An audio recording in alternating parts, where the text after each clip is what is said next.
Chico and the Man will not be presented this evening, and the Rockford Files will be seen 1 hour later than normal, so that we may bring you the following special program.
Hi, everybody. Welcome back. It's Tuesday. It's time for another Word Balloon Live, the comic book conversation show. But tonight, different subject, not comic books, but I would say nerd-related. We're discussing the cult classic television show from the 1960s, The Prisoner. Patrick McGoohan, one of my absolute favorites, and I've got the guys from Wandering Toys. Is it Wandering Toys? Is that the full name of the company? Wandering Planet, actually. Yeah, you know, little sci-fi element in there.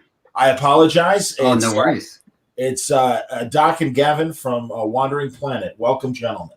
Hey, thank you so much. Yeah, thanks for having us. Oh, it's my pleasure. And before we get into our discussion, you guys have a Kickstarter campaign that has just gotten started, and it features action figures from The Prisoner. And wow, these look amazing. There's number 6 right there, and number 2 from Free for All, I believe. Yes, sir. Very, very cool. And we're going to get into it, but I did want to start and show your fantastic Kickstarter video. So without further ado, let it explain what's going on, and then we'll come back and start. Awesome. Thank you. All right. My pleasure, boys. Hang on one second, and we'll see if we can hear it, and hopefully we can.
I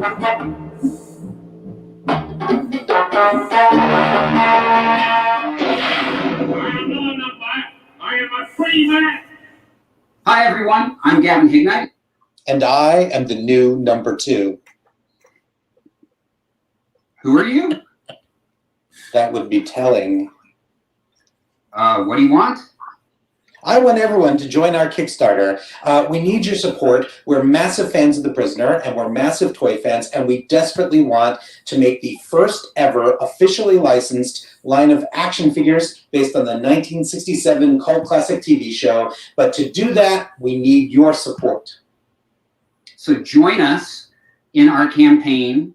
Pledge, pick a reward that suits your toy collecting needs. If you're like us, you're going to need all of them. And let's make this thing happen. Number 2 over here, Doc Wyatt and myself, Gavin Ignite, we created Wandering Planet Toys specifically to make Prisoner Toys a reality. So help us do it, everybody. Be singing. Outstanding. Very cool. Very funny. And I'll share the screen and the pledges later. I've got all the toys lined up, but it Awesome. looks amazing. Gavin, I was telling Doc off the air that once I posted that we were doing this conversation, immediately a handful of my friends I know pledged. And congratulations, you guys are only 2 days in, and you've met your goal. But I don't know, are there stretch goals for more items than what's listed? What can we expect? Well, we announced our first stretch goal today. It's anyone who knows The Prisoner knows that a big symbol of the show is the penny farthing. Penny farthing being a bicycle with a big front wheel and a small back wheel, it's called the penny farthing because if you put a penny and a farthing up next to each other, this larger coin, the smaller coin, that's what it looked like. And people think of them as antiquated bikes. In reality, they were speed bikes at the time because they hadn't invented gear shifting, and so the gear ratio of the larger wheel to lower wheel lets you pedal faster at a smaller, But anyway, engineering stuff. But they were speed bikes, and so for Patrick McGoohan, the creator and star of the show, they represented progress. And so you'll see penny farthings in the series at different points, and whenever they show up, you should pay attention to them because Patrick McGoohan did not do anything accidentally. He was a very buttoned down creator. He put things where things wanted to go. He directed a lot of the episodes, sometimes under pen names, but he would, at the very end of the series, actually a penny farthing is over the closing credits. A penny farthing is sort of being built, and for him, this symbolized progress and the way that progress gets in your way and gets out of your way, and it has something to say. So anyway, the penny farthing is a big symbol of the show, and so our first Kickstarter goal is a penny farthing stand, action figure stand. So if you've got one of the figures from the line, it pegs into the bottom of the penny farthing, and then you can display it. Ooh, Gavin's got there are the peg holes at the bottom. Yeah. And you can display it on top of this penny farthing stand. So that got announced today. Our next stretch goal will be announced in tomorrow's update. So we're locking that down currently, and we have more coming up. That's great, man. And let's go to Willie, before the beginning of The Prisoner. Patrick McGoohan in the early 60s does an incredible TV show that actually started before James Bond, called Danger Man in the UK, and here it was called Secret Agent, and had the great here it had the great Johnny Rivers pop song of the 60s as its song. Agent Man. Yeah. Classic. Yeah. They've given you a number but taken away your name. Taking away your name. Yes. And he was John Drake, and it was a great show. It was successful. It ran for 2 or 3 seasons. It ran for 2 seasons, and then there was a hiatus. During that hiatus, it sold in the United States, and it sold so well that they put it back into production and ran it for 2 more seasons. And they had, mostly it was in black and white. They did make 2 color episodes before it was all said and done. And Patrick McGoohan went to the head of ITV, Lord Lou Grade, and said, "Don't want to do it anymore." And yeah. Okay, what do you want to do? And he hands him the idea of the prisoner. And in this, it is a secret agent who wants to resign, as you might have seen from the video, or certainly if you're aware of the show. We don't get his name. All we see is literally him going to his headquarters in his beautiful KAR 120C Roadster, exactly, and hands in his resignation, goes back to his house. He's starting to pack for what you assume is a vacation, and all of a sudden gas gets poured into his keyhole. He falls unconscious. He wakes up. He thinks he's still in his place, but he looks out the window, and all of a sudden he's no longer in London. He's in this weird island kind of port little city known as the Village.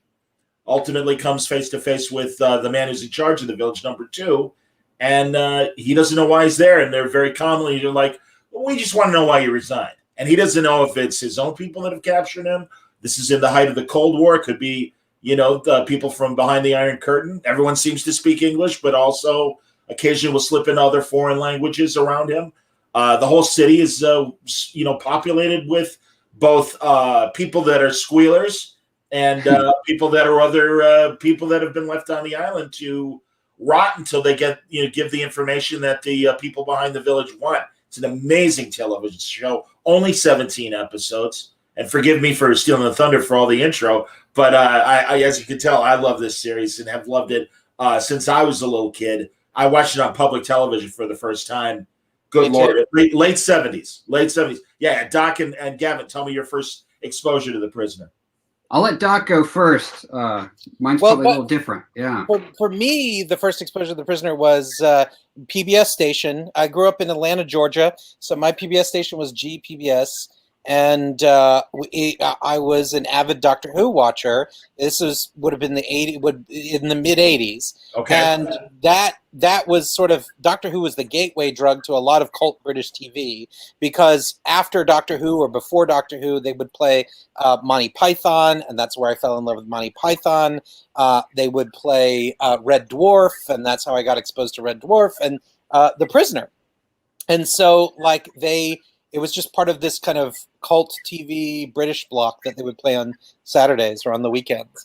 And I first saw it on GPBS, and it blew my mind. Like, I had just never seen anything like it, from the style.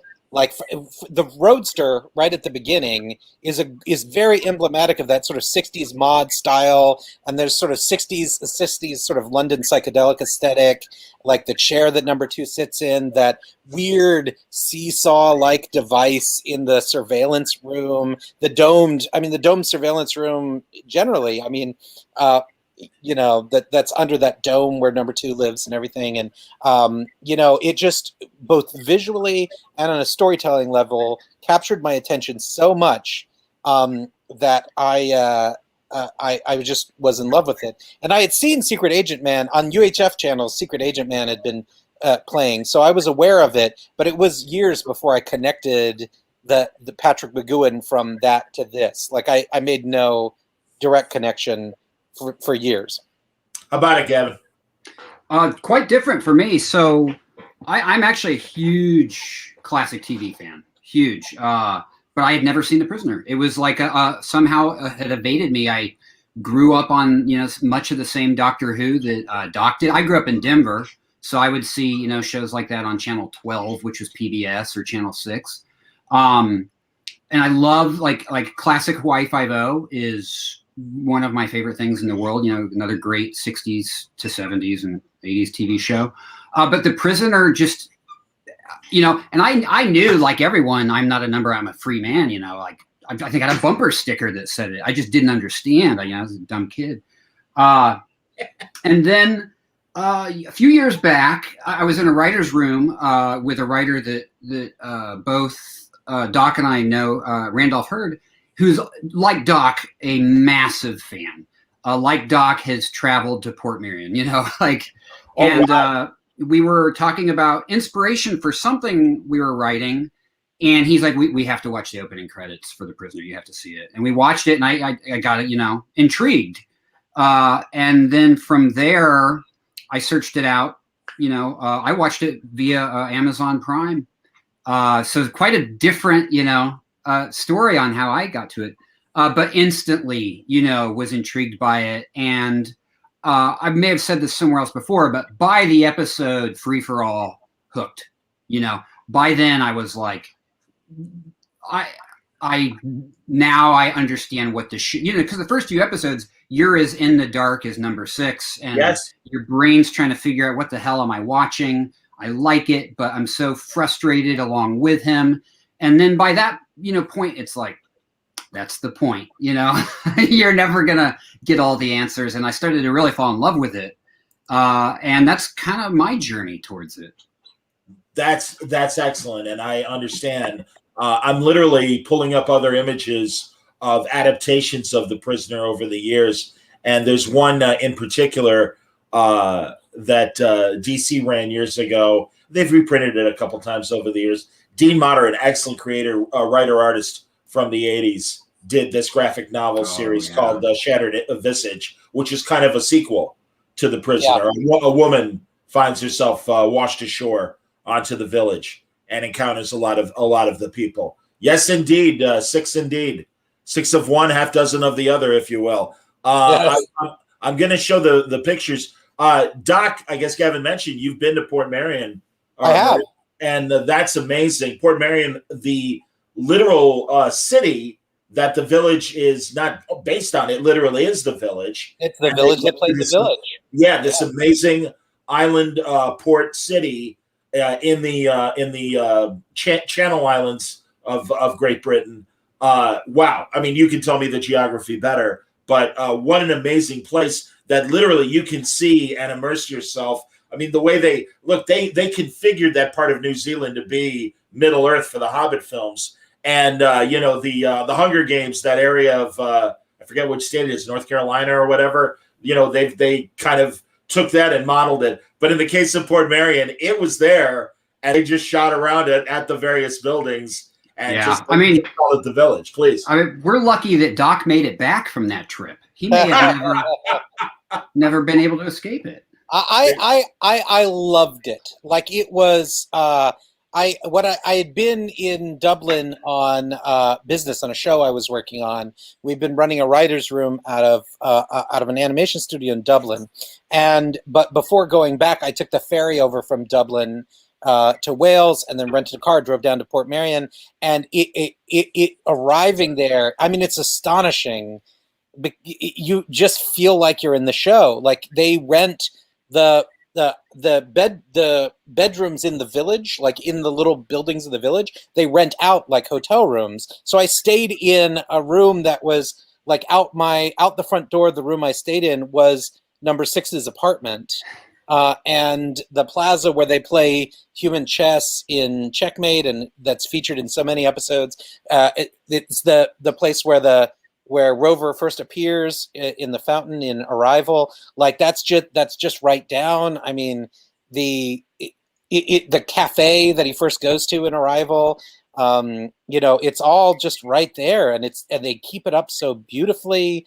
It was built by a Welsh architect who was famous at the time for his he would create architecture around environments rather than changing environments around architecture, which was very ahead of his time at the time. And when he got enough money, he decided he wanted to build a village, all designed by one human being. So it has this almost beautiful but eerie, like, united appearance. Like, it's very uniformly different. Like, it's clearly all one aesthetic in a way that you don't like, more like a film set than like an actual place. Nobody lives in it. It's closed off like a park, and you can get season passes, and they have stores, and they have a hotel, and they have a restaurant and a pool and everything. But it's amazing. Well, I know there's the 6 of one Appreciation Society that's going on since the 60s, probably since the 60s. Yeah, decades, right? Decades. Yeah, mid 70s. Oh, okay, fair enough. I mean, it really, the show was really one of those water cooler shows in Britain, like Lost, like any great cable show right now or streaming show that everybody's buzzing about. And it is so, I mean, as you guys mentioned, so psychedelic with not only its imagery, but its subtext. And it purposely was kind of confounding and you didn't have answers. And I mean, I've certainly seen the interviews with Patrick McGoohan years after the show, when it was like, oh my God, the reaction to the final episode where people were really expecting answers, but ended up with more questions and more confusion, that literally he booked to like Ireland or whatever, booked out of the country to kind of chill and get away from the anger that people were expressing to the BBC and ITV of, what the hell is that? How dare you? It's #1. Come on, damn it. I've been watching for 16 weeks. What the hell? That's how we all felt from Twin Peaks 30 years ago. Absolutely. and 4 years ago, yeah. I'll say that there's this great interview that he gave to a journalist in 1990. It was the last sort of detailed interview that he gave about The Prisoner, but in it he talked about David Lynch. He mentions Twin Peaks, and he's like, and he expresses admiration for it and for David Lynch and for that it's an enigma. He respected enigma. As we all should, yeah. Because he wanted to promote discussion rather than, I mean, the guy was brilliant. And I mean, I really was a massive Secret Agent fan as a little kid and discovered that first, then watching The Prisoner, and you can't help it. It's kind of like if I'm trying to think, like if pick your favorite lead actor from any action show. Like if James Garner suddenly went from being Rockford to a spy, a different character, but it's Rockford, and they never named the spy. Right. And then disassembles Rockford, right? Like the whole point is to question and disassemble what he had done previously. It's genius. Yeah. David Hyde put the URL for the Kickstarter there, and I've got it in the chat, everybody. So, and David's the guy actually who put us all in touch with each other. Yeah, thanks, David. Shout out. So, and thank you, David, because David knows I'm a big Prisoner fan as well. But John, we didn't know when Doc and I 2 years ago, we're doing this because we love the show and we love toys, and we didn't know. Do Prisoner fans also like toys? Yeah, we found out yesterday, but we didn't know. That's amazing, guys. Seriously, you guys have more than doubled your initial goal. I'm glad you got the penny farthing as an added stretch goal. God, can we hope that maybe KAR 120C might be a next goal? I don't want to break any hearts. All right, that is something that we want to do. It is something that is on our radar. I love cars, and I love classic cars, and how can you not love his car? That we're new, and we're starting out basic with the core of the line action figures, which we know how to do, and we want to everything in the show that you love, trust, we love it too, and we want to figure out a way to do it. Mini Mokes. I mean, it's all on a list. And maybe the best idea for a playset ever. Doc's favorite sport, Kosho. Oh my God, that'd be great. Yes. Yeah, I want Kosho so bad. If we could have it, because there were 4-inch scale figures, we'd have like 2 trampolines and a water pit in the center. You fill in your own water, right? Yeah. Did a variant of the figure with the little white helmet and the red robes, get an opponent, maybe either a cardboard backing or something so that they can run up the side. Kosho, bounce them off your little trampoline. Yeah, I dream at night of Kosho playsets. Think Star Trek Next Generation, that Abu Jitsu. Oh yeah, the greatest dad fight in that one episode of the second season, but put a water pit in and like ropes to swing at each other and trampolines, and you've got Kosho. Yes. And had they made those figures for Star Trek, I would have bought them. I will tell you right now. Yeah. Good Lord, yes. Here, interesting. Wayne says, in Canada, on TVO, we had serious roundtable discussions after each episode aired in the 70s. Absolutely. And in fact, you can watch on YouTube the final, I think, airing of that show where McGoohan himself from the mid-70s shows up, and they break it down.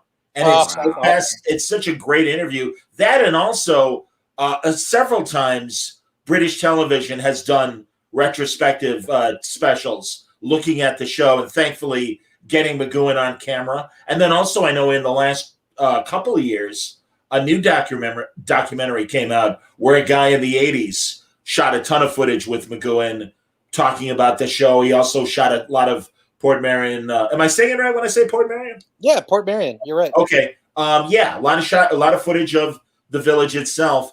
And all this stuff is fascinating. And everyone who's still alive that was ever connected to the show, look for interviews with them, because it's just a fascinating story. And it was so perfect for its time, but the themes continue to resonate. I know one of the packages you guys are offering is the free-for-all package. Yeah. And, here it is right here. And, that's all about elections and kind of the fallacy behind elections. In fact, this is God's honest truth. Dan Slott, the writer of Spider-Man, and I, when Donald Trump was elected in 2016, and we're both scared to death, I'm like, yeah, but Dan, think about that episode of The Prisoner, Free for All, where he finally he gets swept into the idea of maybe running for number 2, and maybe he can change what the village represents. He wins, and it's fantastic because it's such a farcical election. And I don't mean to spoil it, but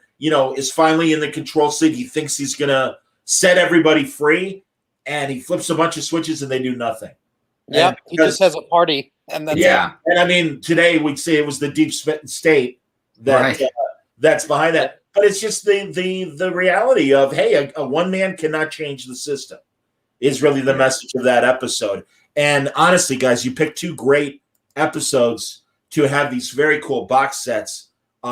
Good Lord, right there on the back of the box, you've got a copy of the village newspaper, the Tally-O. Yeah. And the great little symbolism right there of the interrogation room, and a great shot of the village. And right there in the upper left-hand corner, you've got number 2 and number 6 as they are represented here. But in the box set there, you got number 2 in the straw hat when he's kind of believing the Kool-Aid, and susceptible to the idea of maybe, again, he kind of becomes a robot and really gets swept into the system. And it's just spouting meaningless platitudes. It's great. Oh, yeah.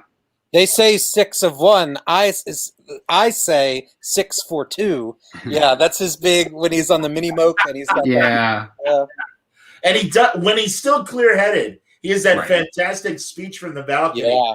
And some like me, you are prisoners of this village. Others are informers. And he's like, I intend to find out who are the prisoners is which.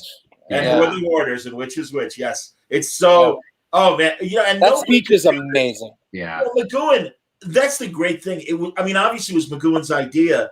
No one else. And by the way, I don't know if you guys have heard the Big Finish audio. I've not. Yeah, I'm aware of it. Yeah.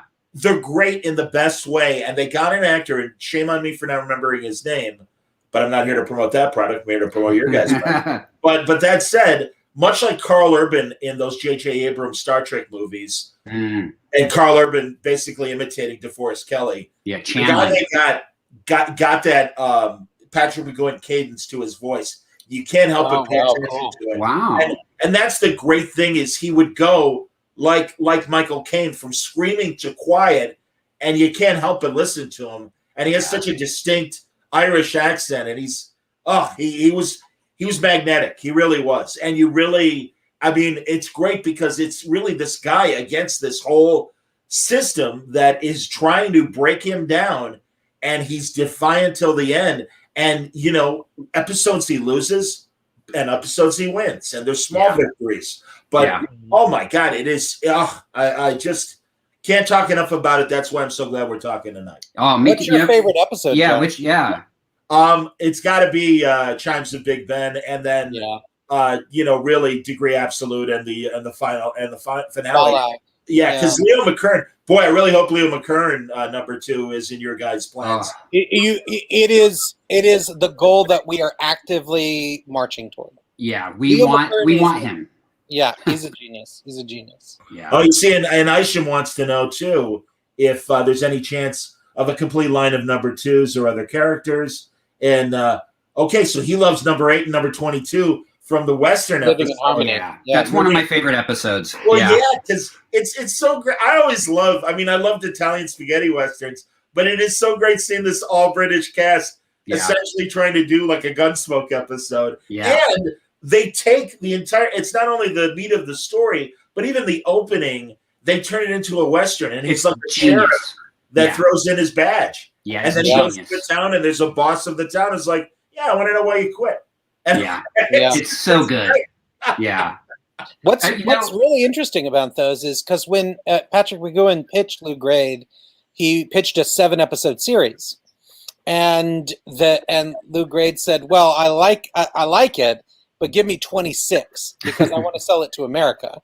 And they negotiated, and they wound up at 17. Yep. But he wanted to make those 7, and he wanted to get out, and so he made these other episodes for Lou Grade, and some of those other episodes are just so like Living in Harmony, Girl Who Was Death, a lot of those ones that are very light on because they had run out of money to shoot at Portmarion, so they're shooting at the MGM backlot using a stock footage. Yeah. And some of those episodes really, really sing, and they would never have happened if Lou Grade weren't greedy. Yeah. Like if Living in Harmony is like your plan B, right? If that's our budget's in trouble and we've got to be creative, that show's genius, right? Because it is so forward thinking in its like approach towards virtual reality and spoilers. Sorry, everybody. But such an enjoyable view and an enjoyable view into the mind of Patrick McGoohan and his producing genius. It's a 54-year-old show, so I'm okay with giving spoilers. And in fact, Falcon and the Winter Soldier. So many other shows were inspired by it decades later, but also one that I just bought that was on CBS around the same time. I've never seen it. It's called Cornet Blue, and it's about a Russian sleeper agent who is totally brainwashed into his American persona and slowly discovers that he's a Russian agent. It only ran half a season. There's only 13 episodes. I have never heard of that. They didn't resolve it. Do you guys remember from the 90s, there was a great Bruce Greenwood show called Nowhere Man? Yes. Mm-hmm. Mm-hmm. God, I love Nowhere Man. And that was based on The Prisoner or inspired by it. Inspired, at least, yeah. Oh, my God. And just the conspiracy they built there. And it's a shame they never got to resolve that story because it was incredible. And I still bought the DVD set because the episodes were so great. And then in the early 2000s, A&E commissioned a show with Jim Caviezel and Ian McKellen, a new version of The Prisoner.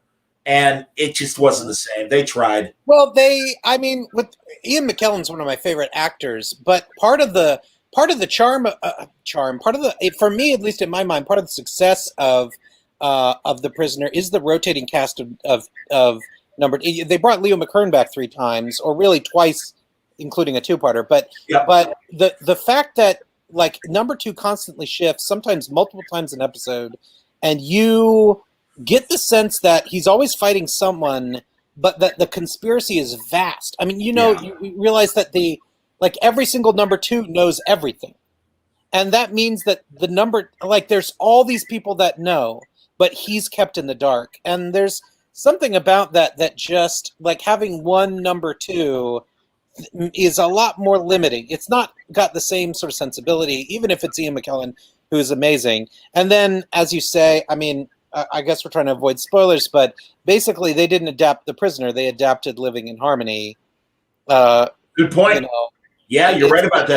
They adapted a single episode of the show. That's a very good point. Yeah. Well, and again, honestly, again, it's more than 50 years old. It's so worth watching to even talk about these things. If you haven't seen it, what we're saying is meaningless. Doesn't matter. Yeah, it doesn't matter. Discover it. And I'm really counting on more, as we've already seen by some of the people that have commented, that we've got people that are fans of the show and do know it. So I'm happy to spoil. No, God, I mean, Chimes of Big Ben, it's the 2nd episode. Oh, it's so good. And he seems to make it back to London. Yeah. And he's even confronting one of his superiors, 2 of his superiors that he knows quite well. And they're like, how do we know you didn't, turncoat on us and go rogue? And he's like, how do I know that you guys aren't the ones that captured me? And it's this fantastic cat and mouse. And then it just constantly happens throughout the show. And like you said, Doc, you're right. All these number twos have the dossier, but sometimes he thinks he's talking to people he can trust. And it turns out he can't. Another great one, Many Happy Returns, when he wakes up and the whole village is empty. And he's like, this is my, doesn't even believe it. But finally, when he's convinced that he really is alone, manages to build a raft and leave the village. That raft. Yeah. Oh my God, that entire episode. And then to go back again into a different set of people that he can trust. And he's like, they're like, well, we don't know if we can help you. He's like, or we can trust you. He's like, I have my own problem. I don't know which side runs this village. Yeah. And, and he's telling them, I don't know if I can believe you guys. And oh my God, just the intricacy of him, allowing himself to think maybe maybe I am finally home, and gets fucked over again. And it's just, just the brilliance of this show and the great writing, the great acting. I mean, this really is like Britain's greatest character actors all coming to play and play hard. And McKern especially. And I'm sure you guys have read the accounts when they made the final 2 episodes, as Doc said, it's really a 2-parter. And they do bring back Leo McKern's number 2 because they feel maybe that he was the one closest to breaking him. Yeah. So that's why he gets a second chance.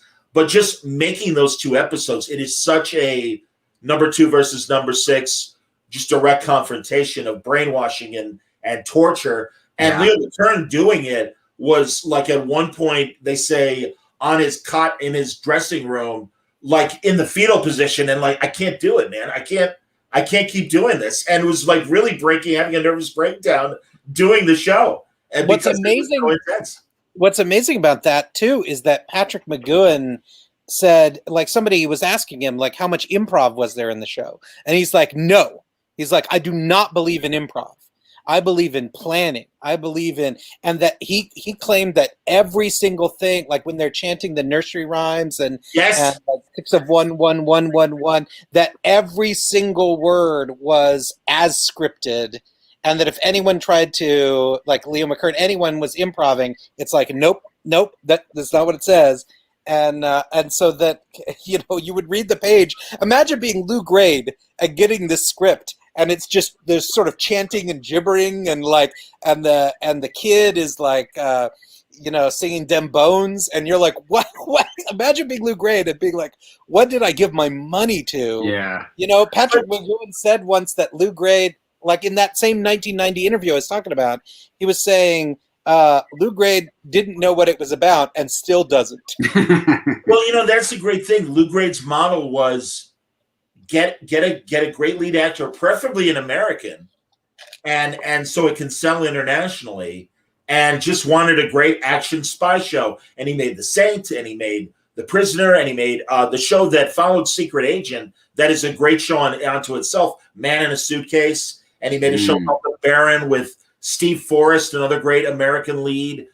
So many of these shows. And again, I think he just trusted McGoohan and McGoohan's international appeal about, I don't know what the hell you're doing here, and I don't care. Here's the money, make your show. I don't think he was reading the scripts. And like you said, Doc, I'm sure if he was watching it at home, he's like, all right. I spent the money already, so be it. And my God, again, 54 years later, we're still talking about how great this show was. And just everything about it is amazing. But it's weird, guys.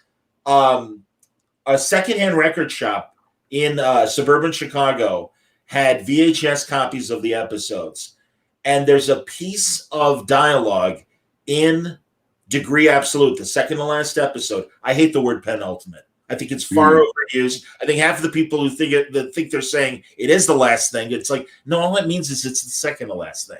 It's really not. It's a very impressive word for a very insignificant thing when you think about it, where it's second to last. But in Degree Absolute, in this VHS, and it's the only time I've ever seen it, McKern is heard saying, "Come, Drake," and he calls him John Drake. And seriously, it's like, because obviously they didn't want to call him John Drake. Well, McGoohan himself wanted it to be a separate character. Right. But also, I think from a producer's standpoint, if they really did say, this is like the further adventures of John Drake, that would obligate them to pay a royalty to the men who created Secret Agent. And, they want, McGoohan wanted The Prisoner to be its own thing. I don't know if it was dubbed in. I have no idea, but I swear to you it was there. And it really did blow my mind that it's like, oh my God, it is John Drake. And then you talk to the story editor of the show, George Markinson, who ended up ultimately having a falling out with McGoohan.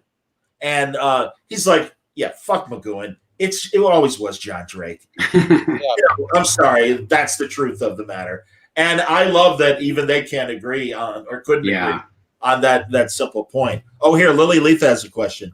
Sorry if you've already answered this, but what made you guys decide they wanted to do this line of figures? Well, you did kind of say, but please repeat it for Lily's sake. Well, for me, it's because we want them. I've been analyzing this now that it's public and everyone's joining us, to make them. And I think it's because after I saw it more recent time, I loved it and I wanted to celebrate it like I do all kinds of things I love, which is, I go to eBay and if it's a classic show and I'm like, I need something for my shelf. And The Prisoner was not merchandised, very, very little. And yes, being a fan of it and being a big, fan of toys and action figures, there was just all of a sudden this need. I was like, well, and I was inspired. We've seen a lot of people making really cool indie toys in the last, say 5-6 years. And it just was like, let's make it. It's not there. It should be. Everyone not everyone, we didn't know, but we want this. And totally. So, it kind of came out of us wanting it on our shelves. Well, let's go through the various iterations of action figures. A lot of them are variations of number 6. We'll start with the Arrival, the first edition, which is separate from Arrival. But there's a classic kind of number 6. Does the post with the canopy and the street thing there? Does that all come with it? No, that's just part of our design. That's the signage that designate the tier. So what's in the cardboard here? That's what you get. Yeah, that card back is what you're getting. That's what it'd be on. Yeah. This variation has the number 6 badging on it. There were a lot of fans who were upset that we put the badge on for the main figure because he so defiantly doesn't wear the badge for most of the show. But, for us, it's so iconic and such a big part of the emblematic nature of the show that we've got his badge on for this first edition. Yeah. And I'll add to that, too, that our approach on the toys has been to look at them in a retro way. And I believe, and I think Doc agrees with me, that if these toys, these are very like early 80s, 70s Kenner vibe. But if these toys were made in the early 70s, the toy company would slap a big 6 on that lapel. Like that's a big part of my motivation is to capture that retro vibe of a retro action figure. It's been very controversial. We are going to offer a version that does not have the button on the lapel. Okay. But you'll see in a second. But for me, I agree with Gavin 100%. Look, the show aired in 67, but I found it in 85. And I found it when I had a big collection of 5-point articulated Kenner Star Wars figures. And so this is the toy I would have had when I discovered The Prisoner. I get it. And that's why for me it's 20 years off, I guess. I mean, the reason The Prisoner never had action figures is because in 1967 that wasn't the same market. Like back then they had the GI Joes that are 12-inch. Yeah. And I'm 56. Like I said, I was. It's crazy. I swear, boys. I vaguely remember because The Prisoner was on American television in the time slot either before or after Jackie Gleason's variety show. Wow. And my parents, God bless my parents, man, they're both gone now, but they were totally into all the British action shows. The theme song of the Avengers, as loud as it is, absolutely my parents were watching Patrick McNee and Diana Rigg. And I remember The Prisoner being on TV very vaguely that summer of 67 when I'm 3. And it's like, okay. And again, when it came out on public television again in the mid 70s, just like you said, Doc, it was packaged with shows like Doctor Who and Monty Python on Sunday nights. And I mean, my God, me and my friends Monday morning, did you watch The Prisoner? Oh my God. We're just, and again, we're like grade school kids, like 6th and 7th grade. and it was just so high-minded. And that's the great thing about this show. On the one hand, it's very high-minded. On the other hand, it's very basic in terms of this guy is being held against his will, and he's trying like hell to get out of this place. But by the same token, it's this idyllic island resort and all these beautiful people and crazy stuff.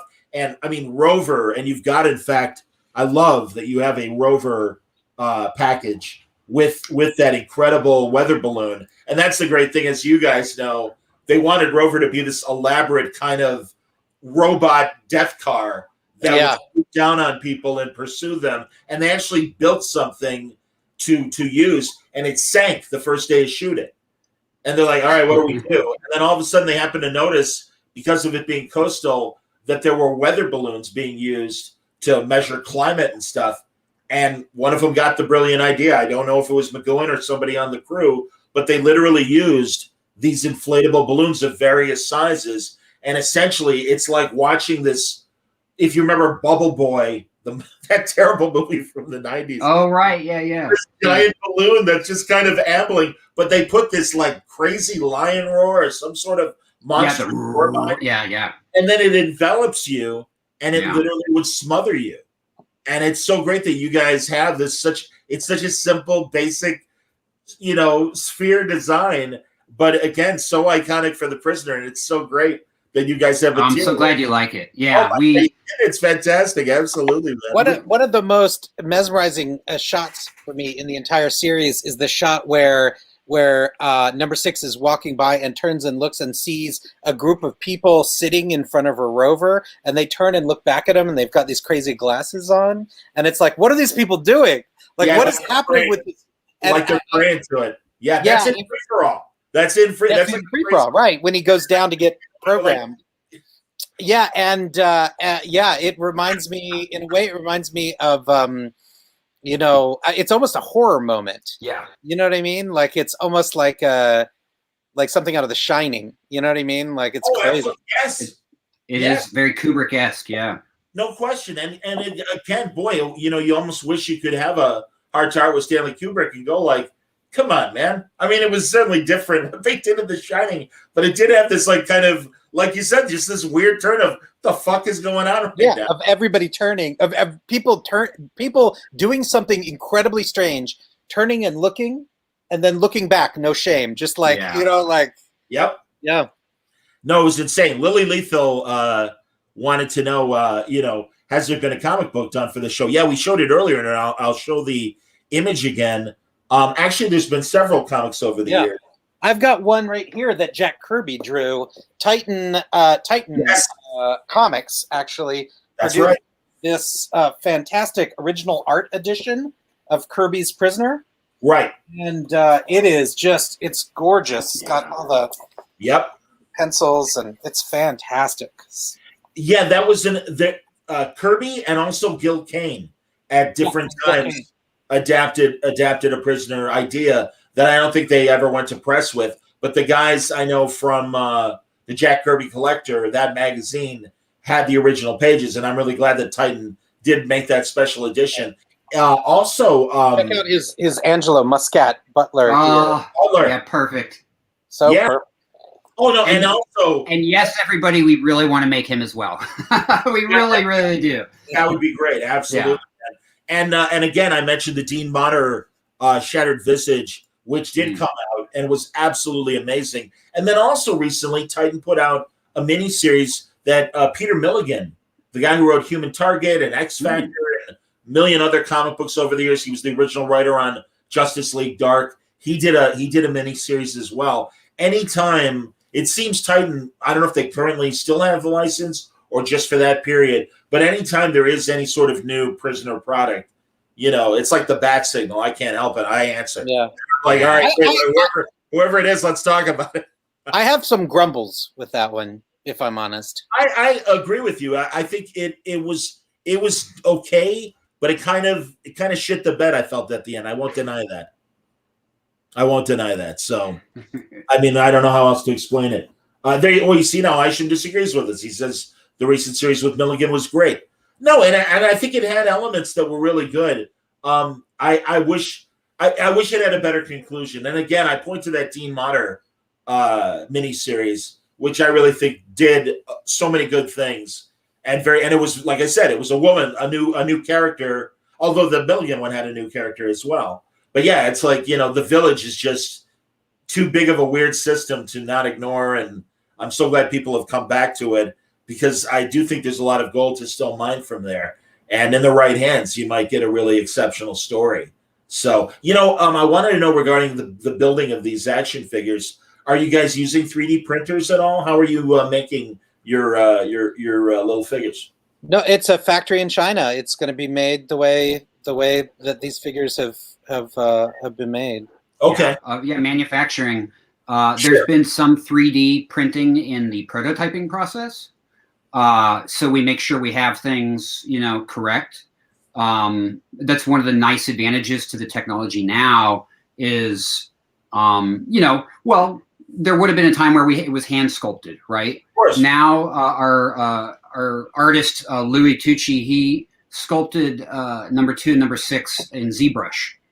And so it was, it's a 3D file. And so before that 3D file is sent to the factory, we did 3D print, and our very, very talented painter, Eddie, did the paint masters of these two gentlemen. And so it is a mix, interestingly, of some new technology and old school manufacturing to get what we want. Yeah. That's awesome. And here, I'm going to show some of the other iterations of number 6 you offer. Here's the Arrival version, his fully black suit when he first... With the 3 buttons, yeah. Yeah, love him in all black. He absolutely classy dude. So I'm so glad we get to do this version as well. And I really, a lot of when we went to make these, so much of the unit and set photography is black and white, actually. Probably what would you say, Doc? A third of it is in color, and a lot of the ITV was fantastic, and they really gave us access to everything that they had archived, and it was like, wow, a lot of this is black and white, and I love black and white. So I was really excited. We had a really fun reason to do a black and white card back as part of our design as well. Understood. And really predominantly, again, being as old as I am, there were as many black and white TVs as color TVs because black and white was cheaper. And so the likelihood is a good portion of the audience saw The Prisoner in black and white. Yeah. And certainly all the publicity was made for print. Newspapers, yeah. Right. So it would be all in black and white, easier to republish in that. But for those who did have color TVs, I mean, mind blown. really experimented with color in surprising ways, and so it would have been very rewarding if you had paid the money for a color TV in '67. Yeah, it would have been a really rewarding investment to watch The Prisoner. Oh God, yes. Well, and again, that Star Trek was made in color to sell color TVs. Yeah. I mean, it really was. And I even remember as a kid, various shows, and before they'd started, it would be like the Brady Bunch in color. Yeah. And it's like, all right. And again, when you're watching the reruns in 1970, it's like, is that big of a deal? And I'll be honest, and I love talking to creators that are older than me, but we would talk about the James Bond films. And I know my first time watching Goldfinger and Dr. No, I saw them on black and white TVs, assumed they were black and white movies. And it wasn't until 5 or 6 years later on VHS, seeing them in color and going, oh, I didn't know these were in color. That's great. It's like, totally. See, and now you have me really wanting to watch a black and white James Bond movie. I'm like, oh, I'd love honestly, noir-ish black and white. That's exactly how it felt, especially Goldfinger. And I know on the DVD for Goldfinger, where they have not only movie trailers, but also television commercials. They have black and white television commercials for Goldfinger. That's awesome. And it's amazing. So, all right, now explain to me the difference between Beach Escape and, I mean, obviously the badge is one thing, but what else? Yeah. What else as far as that's it? The physical difference is there's no badging for the on the Beach Escape.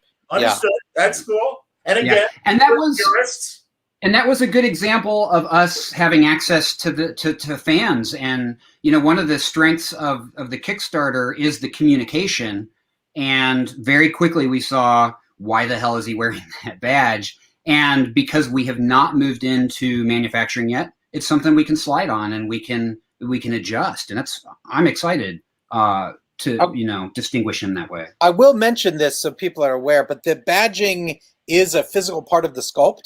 So when he has no badge, it is because we're paint apping over the badge shape, but there's still an impression there. Oh, but I find that symbolically appropriate. Even when he's not wearing the badge, there's a hint that the badge is there. Yeah, that's outstanding, guys. It works in a metaphor. Yeah, it's as they say, a repaint. Yeah, I understand. And another classic costume is from Checkmate, where, as you guys said earlier, there's a human chessboard, and number 6 ends up being the queen's pawn, and rightfully so. Yeah.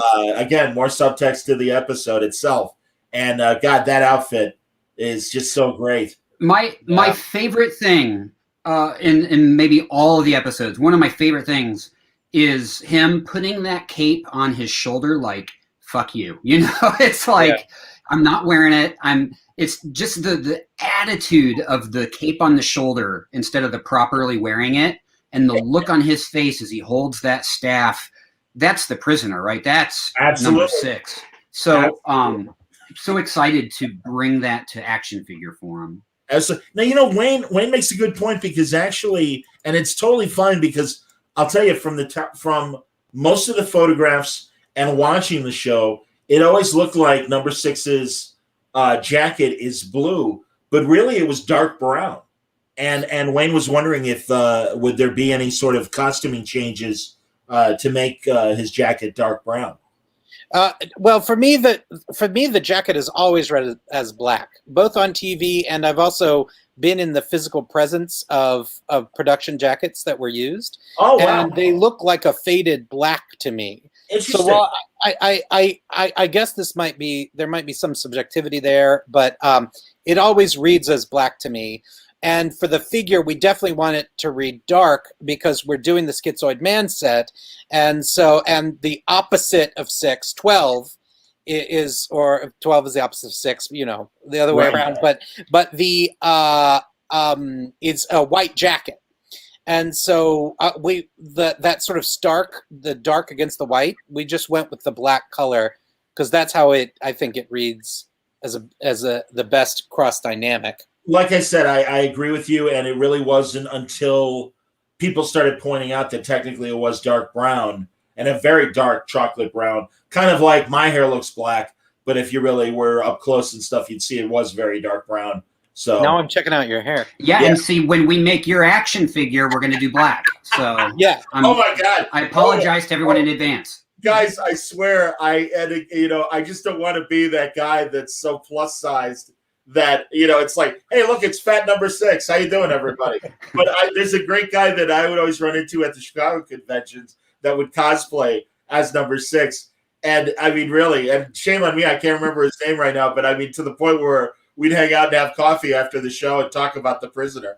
And cool. Truly, anybody that's into the prisoner and goes to that degree of cosplay, it's like, oh man, sit down. We have so much to talk about these 17 hours of TV. It's the best. I saw at Comic-Con a few years ago a gentleman and his wife dressed as Science Patrol from Ultraman, and I almost wanted to hug him, like the what it evoked from me. Similar kind of fandom, right? Like you either get it or you don't. And poor guy, I was just like, but I get it, man. Yeah. No, you're right, man, 100%. So yeah, these box sets are terrific, and there's the for all set. Like I said, it's got the tally-ho. And then we mentioned Schizoid Man. And yeah, Schizoid Man, number 12, is created, who knows, but he's an exact double to the prisoner. And they try to convince number 6 that he is the double working for them. And it's a great mindfuck episode.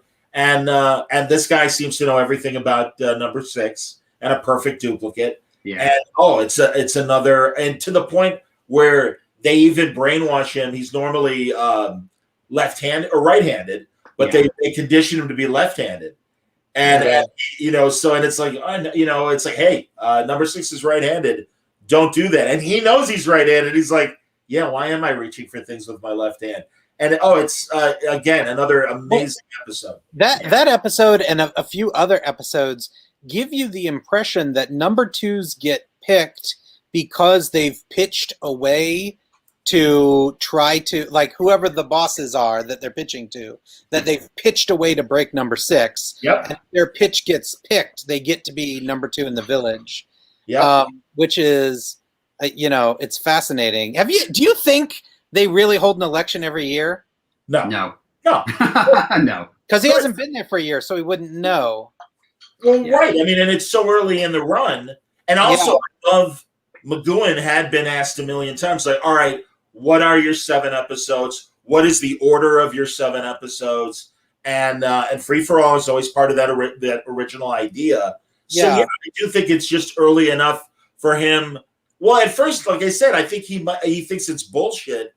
And I don't know exactly when or if they are off camera brainwashing him to indoctrinate himself more in the system, because he really does seem to fall under a spell of believing that, when I win, everything's going to change. And he seems to be, like I said, he's drinking the Kool-Aid. Yeah. And he's got the right intentions, but he gets lost. Yeah. I mean, his original ambition to be number 2 gets lost. And it isn't until they have this Slavic maid that is kind of just there for him to be his assistant during the campaign. And when he's number 2, he's kind of in a stupor that he won. And she slaps him a couple times. Yeah. And then all of a sudden he's number 6 again. And he's like, this is our chance. Yeah. You're Yeah. free to go. And nobody does anything. Because again, the system, you're not going to, like, what does that mean? It's such a gut punch, isn't it? Yeah. Amazing. And then again, this time I won't spoil. The ultimate twist of the episode is outstanding. And again, that is the great thing about The Prisoner. It is surprising from start to finish. And even as crazy as the last episode is, if you know going into the series that you're about to see something that is totally symbolic, has very literal sense to it, you'll appreciate it more. And you won't be pissed off. If anything, you'll be delighted. And then the mere fact that it ends as it begins, and the final scene is the prisoner supposedly free, back in London driving, but it literally is the same footage that we see at the beginning of the show. So who's to say that he is truly free or not? Or how big is the village? Yeah, exactly. Do we all live in the village? As again, his conversation with Leo McKern. And he says, the whole world is the village. And McKern says, that's my dream. What's your dream? He's like, well, I'd like to be the first man on the moon. If the world is the first, get me the fuck out of here. Yeah. And it's like, that's, again, these great little cat and mouse discussions. The dialogue is so precise. It's so amazing. Yeah. Everything about The Prisoner is just incredible. At the top of Free for All, when he gets a call from number 2, a video call, which, by the way, when I was a kid, it was like, whoa, like they can talk to each other on video. And then we take that a little for granted now. In fact, we get annoyed, like, another Zoom. Oh. Sorry. But I thought it was like science fiction. Which of you two is the new number 2? That's what I want to know. It's already established it and everything. Yeah.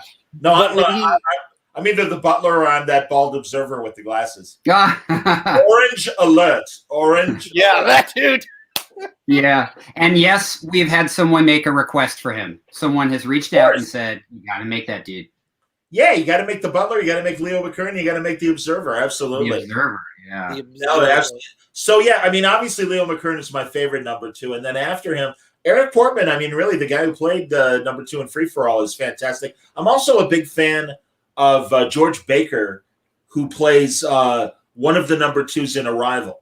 And his very interesting character actor career, including he's in On Her Majesty's Secret Service, the Bond film. And at one point, they have George Lazenby pretend to be him, and he doesn't do any sort of Mission Impossible face mask or makeup. It's just George Lazenby, but they loop in George Baker's voice. Oh, right. So George Baker, in fact, on the commentary for On Her Majesty's Secret Service is like, pretty cool, man. For a few minutes, I get to play James Bond. And it's that's but no, he was great. And I love everybody loves Mary Morris from Dance of the Dead. Myself included. Yeah, I love Yeah, her. She's amazing. Like, we've been inundated with Mary Morris requests, Totally. which understandably. Yeah. Well, and again, incredible forward thinking of not only her, but the Slavic Maid and Free for All. There are a lot of strong women in the prison. Oh, yeah. And that should make women who really want that kind of representation that much happier should they watch it. In terms of, there are very strong women, and she's a great example. Yeah, I think Patrick McGoohan was so ahead of his time in the way he approached gender in the show. Absolutely, because there is no like wink and nod. There is no, oh, it's a woman who's in charge. She's in charge. That's it. She's as sinister as everyone else. As smart. No debate. Now she's gone because number 2 is a hard job, and there's someone else, right? And Nadia from Chimes of Big Ben, another great female character. And also, I love, and it goes back to Secret Agent, where McGoohan was really strong about no sex on my shows, no, with the exception of Fallout, no extreme violence. And again, he's like, he was a devout Catholic. And it's why he turned down James Bond, not once but twice. He turned down the role of James Bond, and that was the reason. Yeah. Yep. Fascinating. Yeah, man. And God, he made a great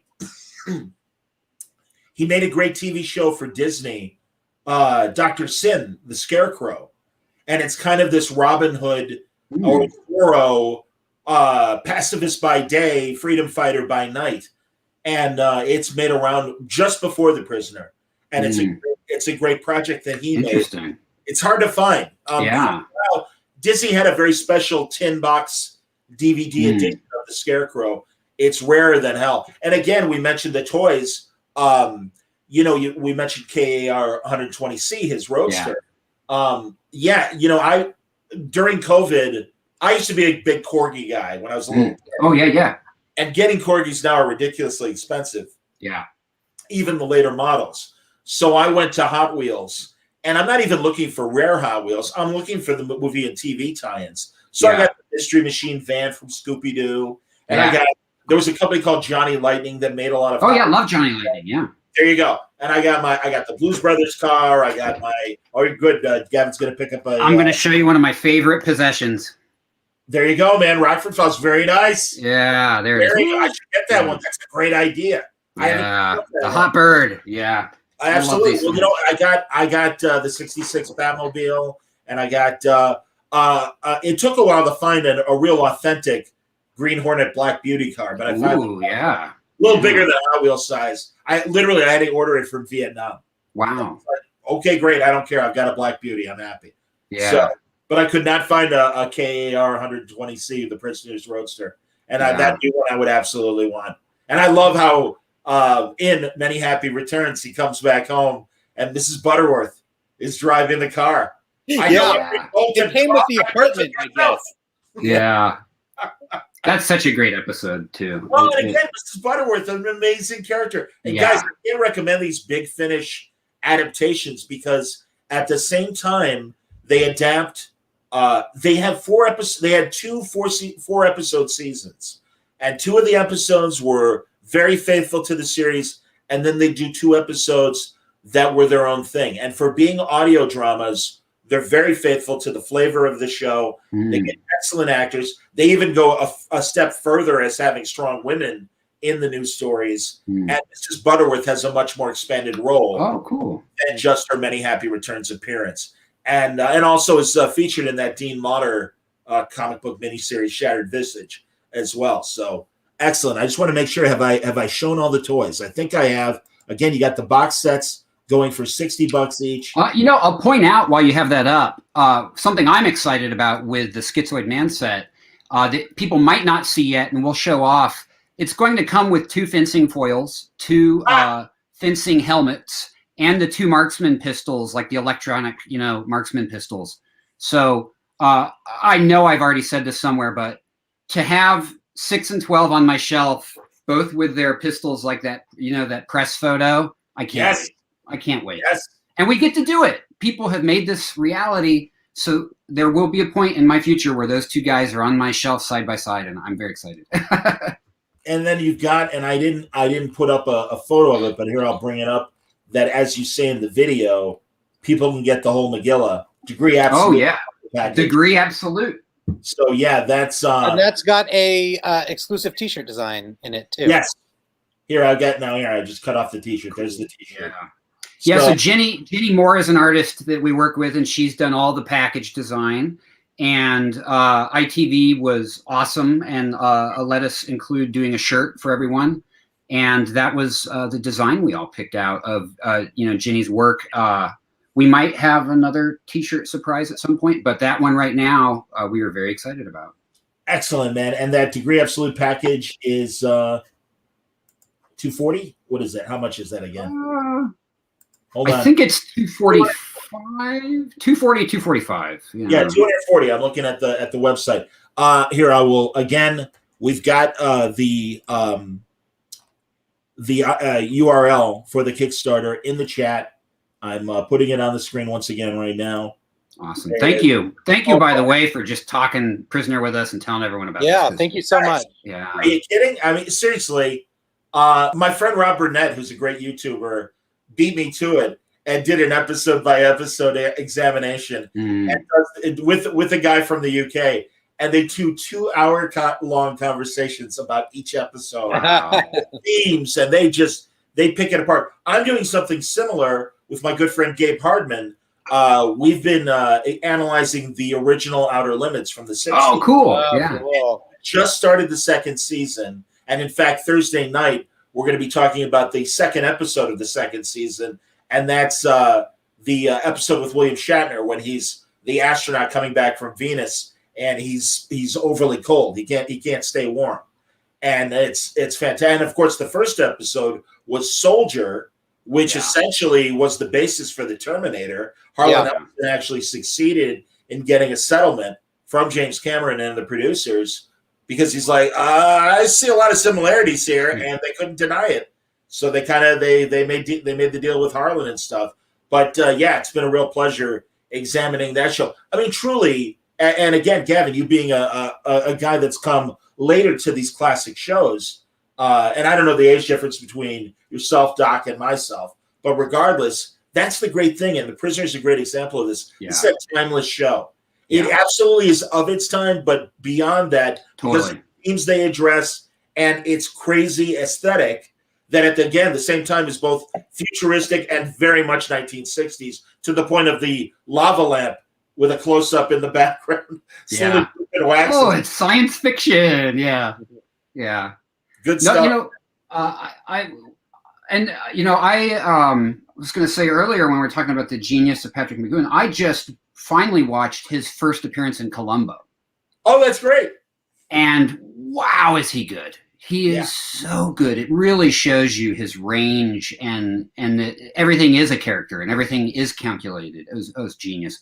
Anyone, I know a lot of Prisoner fans already know about the Columbo connection and but watch that episode, his first appearance. I think he won an Emmy for it. It's so good. When he's the cadet school. The military academy school leader, it's so good. Oh yeah, but also if you haven't seen it yet, his next episode on Columbo from the 70s, where he essentially plays a secret agent. Oh, I can't wait! I've not seen that one yet. It's fantastic, and it's got other great stars. It's you will not disappoint. Oh, I can't wait because essentially it really is Lieutenant Columbo versus Number 6. Oh, I love it! I can't wait. Yeah, Columbo's been getting me through the COVID lockdown. Once a week, we watch it. It takes me to another time and a place. Brilliant acting, brilliant writing. That gives me something to look forward to. Well, and it sounds like you guys are TV writers yourselves. Yeah. Talk about if you have time, we can talk about that for a second. I can't tell you the number of friends of mine that are active television writers that have petitioned the hell out of Universal to get to reboot Columbo in some fashion because they love it so much.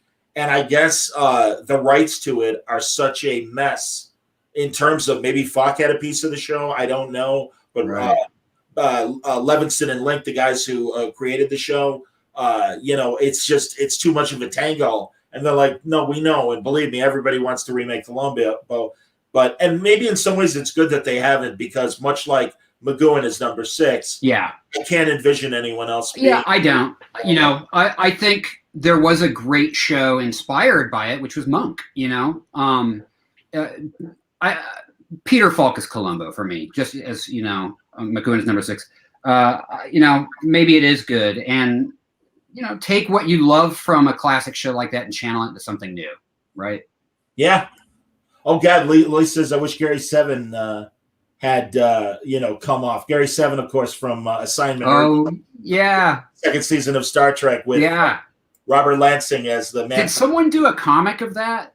They did. They did. Yeah. Yes, they did. John Byrne, in fact, the great John Byrne. Yeah. And also, there was a series of novels that Greg Cox wrote about Khan, the Montalban character from Star Trek, where it kind of looked at what was happening in the eugenics wars of the 90s. And Gary Seven is kind of the hero of that period because he's there. But That's cool. You know, that was I agree, man. It was, yes, there you go. J.K. Woodward, I guess, also did a Gary Seven comic book as well. So there you go. IDW, yeah. You know, that and the other great Star Trek spinoff they did that John Byrne drew was called Leonard McCoy Frontier Doctor. No. And it's that period after the series, but before the first movie. And you see McCoy with the beard when he first shows up in the 79 movie. I love it, man. And yeah, it's Leonard McCoy just going from planet to planet, being a doctor and dealing with aliens. It's fantastic. I love it. So that's funny. Oh, there you go. I guess JK just started a new IDW comic about Gary Seven. That's an excuse for me to get JK back on the show and talk about awesome. that. Yeah. So, Very cool. talk about your TV work, guys. What do you guys do? Doc, take it away. Well, we're TV animation writers and producers. We've worked together on various projects. We both wrote for Star Wars Resistance. Great. Gavin was a regular writer for Transformers Cyberverse, and my writing partner and I guested an episode of that show. My writing partner and I were head writers for Spider-Man series that Gavin was kind enough to do a script for. So our worlds have intersected. We've been in various writers' rooms in a couple different cities together over the years, and we would always talk about toys in our spare time. And that's how cool would it be to do a toy ourselves? Was the sort of the conversation. But for me, it was always sort of a dream. Like, how cool would that be? But that's never going to happen. But Gavin, has friends in the indie toy community, and Gavin was like, yeah, but what if it did happen? And what if it was The Prisoner? And that's sort of how the journey started. That's beautiful, guys. Outstanding. Well, again, you've more than reached your goal, but there's still about a month left of the campaign. Yeah. And I'm happy to spread the awareness now for this initiative. And again, interesting stretch goals on the way. And thankfully, I mean, is there a limit to your run, or are you guys as many orders happen? That's what will commission. And they as much we're working in such a way with the factory that everyone who orders a figure is going to get a figure. We're not going to be limited in the run. So there's no question of running out. It's not a limited supply. Okay. However, there's not going to be a massive run above and beyond. The margins are pretty thin for indie toys. The manufacturing is so expensive. So we're not going to have huge margins when this is over, meaning that if you're not in the Kickstarter campaign, there may not be tons of opportunities to get this except on a secondary collector's market. Yeah, we can't guarantee, because this is a new venture. We really did bring Wandering Planet together to do The Prisoner. We've seen models where people are like, okay, you get your Kickstarter window and then it's going to come out on like the specialty shops. We don't know about that yet. The only thing we're positive of is, fulfilling through our Kickstarter campaign. Doc and I are both big toy collectors. We've both every now and then missed something and had to go to eBay and get gouged for it. So, I will say if you love The Prisoner and you like these, this is definitely the time to do it. Don't wait, because we don't know how much we will have, if any, for other, outlets. And I'll also say this: we are in success. Our plan is to do a wave 2. Yeah. And so we're sort of not. We've got the license for a little while. This is not a quick license for us. We've got it for a little bit of time, and so we're already thinking about what a wave 2 is going to look like, and possibly even a wave 3. And we've made no firm announcements, but I cannot survive for very long without a Leo McKern. So that's some hint.